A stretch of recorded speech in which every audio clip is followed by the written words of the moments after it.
नमस्कार, मैं captain Kundan Sharma railway line Gegia RS Pura से बोल रहा हूँ। आज मैं अपने आप को बड़ा सौभाग्यशाली समझता हूँ कि हमारे बीच में हमारी पटरी के ही नहीं बल्कि आरएसपुरा के प्रोमिनेंट मेंबर्स श्री आदरणीय अमरनाथ जी आज सौभाग्यवश हमारे घर में पधारे हुए हैं। किसी कारणवश हमारे इधर आए थे किसी काम के लिए, तो मुझे भी एक अपॉर्चुनिटी मिल गई कि मैं दो बातें इनसे कर सकूं। तो जैसा आपको मालूम ही है कि पहलगाम में जो क्रूरता से उग्रवादियों ने काम किया, उसका भारत ने जवाब एक डोज दिया था हमें, और डोज देने के बाद उन्होंने एक बहुत ही बड़ा युद्ध हमारे ऊपर थोप दिया। तो मैं अपने बाबूजी से, श्री अमरनाथ जी से जानना चाहता हूं कि आप इस युद्ध के विषय में क्या कहते हैं। नमस्कार कैप्टन साहब, बहुत बहुत धन्यवाद। धन्यवाद।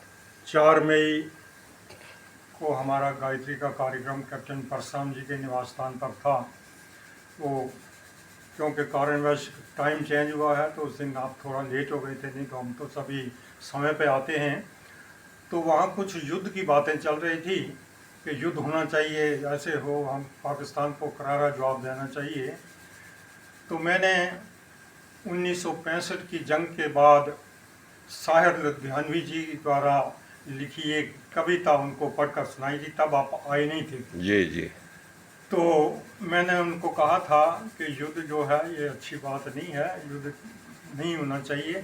तो मैं आज उस कविता को आपको दोबारा सुनाता हूँ कि उस बाद में उसके बारे में कुछ और बातें मैं आपको बताऊँगा, लेकिन पहले कविता सुनिए। जी जी, बोलिए। खून अपना हो या पराया हो, नस्ल आदम का खून है आखिर।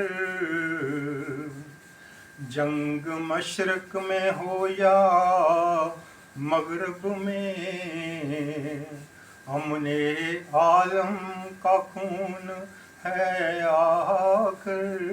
क्या बात है, क्या बात है। बम घरों पे गिरे के सरहद पे, रूह तामीर जख्म खाती है।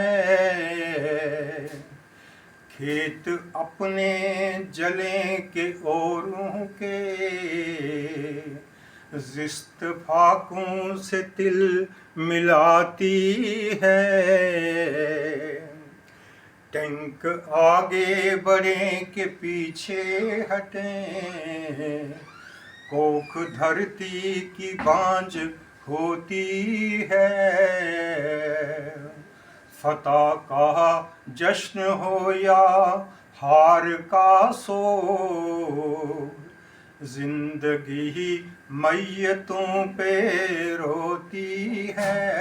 वाह, क्या बात है, क्या बात। मैयत करते हैं अर्थी को, जीतने वालों की भी अर्थियाँ निकली होती हैं और मरने वालों, हारने वालों की भी। तो दोनों को अपने बिछड़े हुए लोगों पर रोना पड़ता है। जिंदगी ही मैयतों पे रोती है। जंग तो खुद ही एक मसला है, जंग मसलों का हल क्या देगी। खून और आग आज बख्शेगी, भूख और एहतजाज कल देगी। इस कविता का शीर्षक है ए शरीफ इंसानों। तो आखिर में शायर लद्वानी लिखते हैं जी। इसलिए ए शरीफ इंसानों, जंग टलती रहे तो बेहतर है। हम और तुम सभी के आंगन में शमा जलती रहे तो बेहतर है। क्या बात है। तो इसलिए मैं इस बारे में मतलब आपको एक ज़रूरी बात सुना देना चाहता हूँ कि 1999 में कारगिल की जब युद्ध लगा हुआ था तो 23 जुलाई 1999 में मैंने एक खत उस वक़्त के प्रधानमंत्री नवाज शरीफ को लिखा था। उसमें मैंने इस गज़ल का जिक्र किया था। तब मुझे ये नहीं पता था कि ये शायर रिदवानी की है, लेकिन मैंने लिखा था कि जिस भी शायर की है उसका कितना वो बाशऊर हुआ होगा और कितना इंसान हमदर्द हुआ होगा। तो उसका जवाब तो मुझे आया नहीं, क्योंकि नवाज शरीफ साहब खुद चले गए। और उसके बाद जब 2013 में वो वापस आए तो फिर 2 अगस्त 2013 को मैंने एक और उनको चिट्ठी लिखी और उसमें इस चिट्ठी का भी वो एनेक्स किया था मैंने पहला। तो आज तक ना जवाब उसका आया है ना इसका मिला है, लेकिन फिर भी अपने जज्बात को मैंने मतलब उनको कन्वे कर दिया था। और ये जंग के बारे में जो हकीकत है, ना किसी की हार होती है ना किसी की जीत होती है, मरने वालों पर सबको रोना पड़ता है। बहुत बहुत धन्यवाद। बहुत बहुत धन्यवाद बाबूजी महाराज, बहुत ही अच्छा आपने तो गज़ब कर दिया। उर्दू में ही आपके लिए ये नज़म सुनाई, गज़ल सुनाई। बहुत बहुत धन्यवाद। अगर हो सके